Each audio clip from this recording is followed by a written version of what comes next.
Guys, gusto ko lang i-share sa inyo kung paano gumawa ng mushroom with pork giniling. Pwede nyo itong gawin sa bahay. Napakasimple lang ng paraan. Una, maghanda ng kalahating kilo ng tuyong mushrooms. Ibabad ang tuyong mushrooms sa malamig na tubig ng 1 oras. Magdagdag ng isang maliit na kutsaritang asin habang binababad.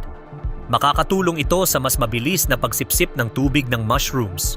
Takpan ito ng plato at itabi muna. Habang binababad ang mushrooms, ihanda na natin ang ibang sangkap, 400 grams karne ng baboy na may 20% taba at 80% laman.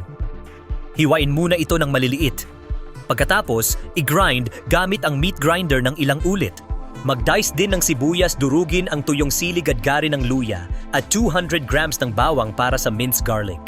Kapag tapos na rin ang mushrooms, sa pagbabad banlawan ito ng ilang ulit sa malinis na tubig, pigain ang tubig at hiwain ng pino. Ngayon mag-umpisa na tayo sa pagluluto. Maglagay ng 200 grams ng peanut oil sa kawali.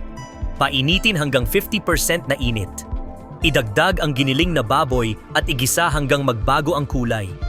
Ilagay ang tuyong sili, 1 kutsara ng ginadgad na luya, 1 kutsara ng bean paste, at kalahati ng tinadtad na bawang. Yung kalahati, itatabi muna natin. Pagkatapos igisa at bumango, idagdag ang fermented black beans at ang hiniwang mushrooms.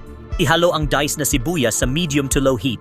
Timplahan ng 2 kutsara ng toyo, 1 kutsara ng dark soy sauce, 1 kutsara ng oyster sauce. Magdagdag din ng kaunting asukal. Dahan-dahang igisa para magsanib ang lahat ng sangkap at lasa.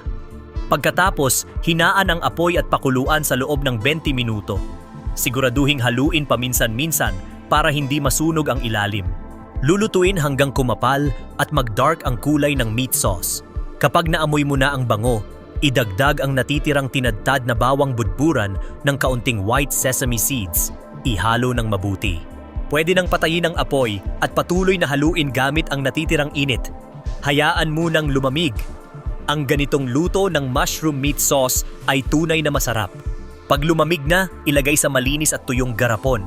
Pwedeng ihalo sa kanin, noodles o steamed buns. Masarap kahit anong paraan ng pagkain. O diba, sobrang dali lang gawin?